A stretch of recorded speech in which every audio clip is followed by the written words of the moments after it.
பாமக தலைவர் பதவி சின்னம் தொடர்பாக நீதிமன்றம் அளித்த தீர்ப்பு குறித்து ராமதாஸ் அன்புமணி தரப்பு இடையே வார்த்தை போர் வெடித்துள்ளது. அன்புமணி தரப்பில் வழக்கறிஞர் பாலு கூறிய குற்றச்சாட்டிற்கு ராமதாஸ் தரப்பில் சேலம் பாமக எம்எல்ஏ அருள் விளக்கம் கொடுத்துள்ளார்.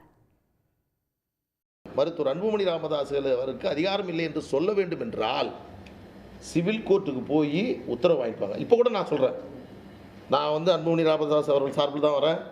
எங்களுக்கு 26 வரைக்கும் எங்களுக்கு சின்னம் ஒதுக்கப்பட்டிருக்கிறது. அன்புமணி ராமதாஸ் தான் இன்றைக்கும் தலைவர். நான் மறுக்க. ஆனால் இப்போ கூட சொல்கிறேன், தேர்தல் ஆணையம் எங்களுக்கு 2026 வரைக்கும் கொடுத்துட்டதுனாலேயே நாங்கள் 26 வரைக்கும் நாங்கள் இருப்போம். எந்த கோர்ட்டும் எங்களை ஒன்றும் நான் சொல்லலை.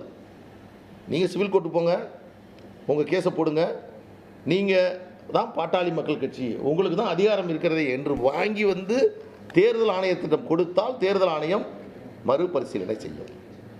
இந்த வழக்கில் நான் இப்போவும் மீண்டும் சொல்கிறேன், சவாலாக சொல்கிறேன், எந்த இடத்திலும் எந்த நேரத்திலும் எந்த நீதிமன்றத்திலும் அவர்களால் வெற்றி பெறவே முடியாது. பாலு நேற்று பாருங்க, காத்து கொண்டிருக்கிறோம், தீர்த்து விடுவோம், ஐயாவை ஒழிக்கிறது காத்து எங்கே தான் சரி தெளிவாக சொல்லிடுச்சே. இப்போ இதில் பார்த்தீங்கன்னா இந்த வழக்கில் அன்புமணி தான் ரைவல் கிளைண்ட். இது நான் சொல்லல, நீதிமன்றம் சொல்லியிருக்கேன். நீதிமன்ற தீர்ப்பில் ரைவல் கிளைண்ட் யார்? அன்புமணி.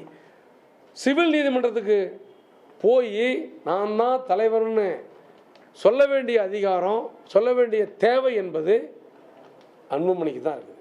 அந்த தேவை எங்களுக்கு இல்லை. என்ன காரணம்? நாங்கள் இப்போ பாட்டாளி மக்கள் கட்சியுடைய தலைவர் மருத்துவர் ஐயா தான்.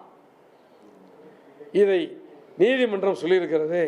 ஐயா இல்லை என்று சொல்ல வேண்டியது நீங்கள் தான்.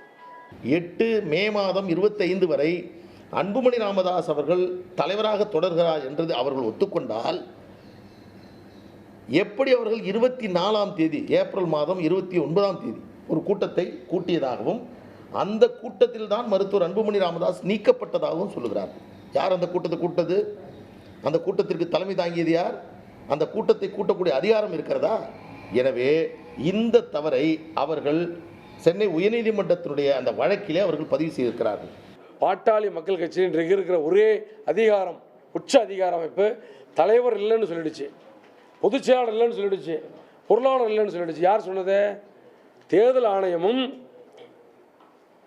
டெல்லி நீதிமன்றம் சொல்லிடுச்சு. இப்போ விதி எண் 13 படி, அமைப்பு சட்டம் விதி எண் 13 படி பாட்டாளி மக்கள் கட்சியில் இருக்கிற ஒரே உச்சபட்ச அமைப்பு மருத்துவர் ஐயா. மருத்துவர் ஐயா நிர்வாகக்குழு, செயற்குழு, பொதுக்குழு வழிநடத்துவார். நாங்கள் 14ஆம் தேதி போட்டு முடிச்சிட்டோம். அதை அவங்க ஏற்றுத்தான் ஆக வேண்டும். உடனுக்குடன் செய்திகளை தெரிந்து கொள்ள சன் நியூஸ் பெல் ஐகானை கிளிக் பண்ணுங்க.